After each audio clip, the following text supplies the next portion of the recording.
Hi guys, ఎలా ఉన్నారు? BCCI ప్రపంచంలోనే రిచెస్ట్ బోర్డ్ అని మనకు తెలుసు. క్రికెటర్స్ కి చాలా ఎక్కువ పేమెంట్ కూడా ఇస్తారు. ఫ్రెండ్స్, చాలా మంది క్రికెటర్స్ వారి రాయల్ లైఫ్ జీవించడం మనందరం చూస్తూనే ఉంటాం. కానీ వారిలో చాలా మంది చిన్నప్పటి నుండి ధనవంతులు కాదు.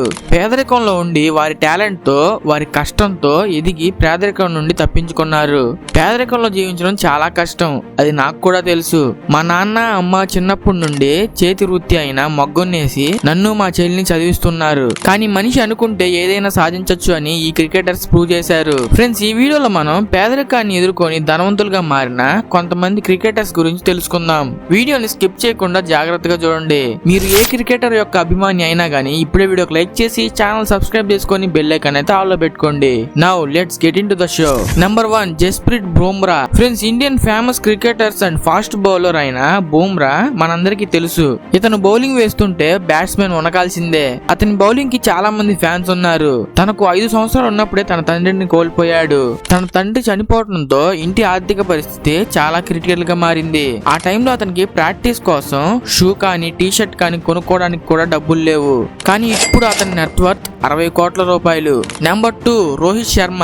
ఇప్పటికీ చాలా మంది రోహిత్ శర్మని వాళ్ళ గురువుగా భావిస్తారు. తన చిన్నప్పుడు తన తండ్రి ట్రాన్స్పోర్ట్ ఫార్మ్ వేర్ హౌస్ లో స్టోర్ కీపర్ గా పనిచేసేవాడు. ఆ పనికి వచ్చిన డబ్బులతో పిల్లల్ని సరిగ్గా చదివించలేకపోయాడు. అందుకని రోహిత్ శర్మ వాళ్ళ తాతయ్య అండ్ ఇంకా మామయ్య వాళ్ళ దగ్గర ఉండేవాడు. వీకెండ్స్ తన ఇంటికి వెళ్లేవాడు. అండ్ ఇంకా తనకి ఒక తమ్ముడు కూడా ఉన్నాడు. తన కెరియర్ ని 20 ఇయర్స్ ఏజ్ లోనే మొదలు పెట్టాడు. తన టాలెంట్ వల్ల ఎక్స్పర్ట్స్ అతన్ని ఇండియన్ టీమ్ లో పెట్టారు. అప్పట్లో అతను ఉండడానికి ఇల్లు కూడా ఉండేది కాదు. కానీ ఇప్పుడు పెద్ద బంగ్లా, కార్స్, బైక్స్ ఇంకా కావాల్సినవన్నీ అతనితో ఉన్నాయి. ఇప్పుడు రోహిత్ శర్మ యొక్క నెట్వర్త్ 215 కోట్ల రూపాయలు. నెంబర్ 3, ఉమేష్ యాదవ్. ఒకప్పుడు తన తండ్రి కోల్ మైన్స్ లో పనిచేసేవాడు. డబ్బు లేకపోవడంతో వీళ్ళ ఇంట్లో ఎప్పుడు సమస్యలే. ఉమేష్ యాదవ్ తండ్రి ఉమేష్ కి ఎప్పటికైనా గవర్నమెంట్ జాబ్ వస్తుందని అనుకునేవాడు. ఉమేష్ కూడా పోలీస్ జాబ్ కి చాలా బాగా ట్రై చేశాడు, కానీ సాధించలేకపోయాడు. నిజానికి తనకి క్రికెట్ అంటే చాలా ఇష్టం. క్రికెట్ మీద ఫోకస్ చేసి సక్సెస్ అయ్యాడు. ఇప్పుడు ఇతని నెట్వర్క్ 65 కోట్ల రూపాయలు. నెంబర్ 4, యశస్వి జైస్వాల్. ఇతను గ్రౌండ్ లోకి వచ్చినప్పుడే దుమ్ము దులిపేశాడు. ఒక ప్లేయర్ ఇలా కూడా ఆడగలరా అని చెప్పి నిరూపించాడు. తన చిన్నప్పుడు ఎన్నో కష్టాలను ఫేస్ చేశాడు.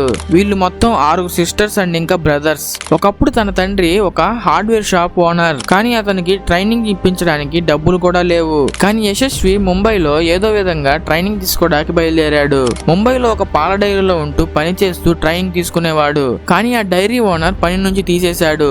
ఎందుకంటే అతను క్రికెట్ మీద ఫోకస్ పెట్టడం వల్ల పని సరిగా చేసేవాడు కాదు. అండ్ ఇంకా పానీపూరిని కూడా అమ్మాడు. ఇలాగే 3 ఇయర్స్ కష్టపడ్డాడు. ఒకసారి తన కోచ్ యశస్వి బ్యాటింగ్ చూసి ఒక్కసారిగా షాక్ అయ్యాడు. ఆ రోజు తన లైఫ్ టర్నింగ్ పాయింట్. ఇప్పుడు తన నెట్వర్క్ 12 కోట్ల రూపాయలు.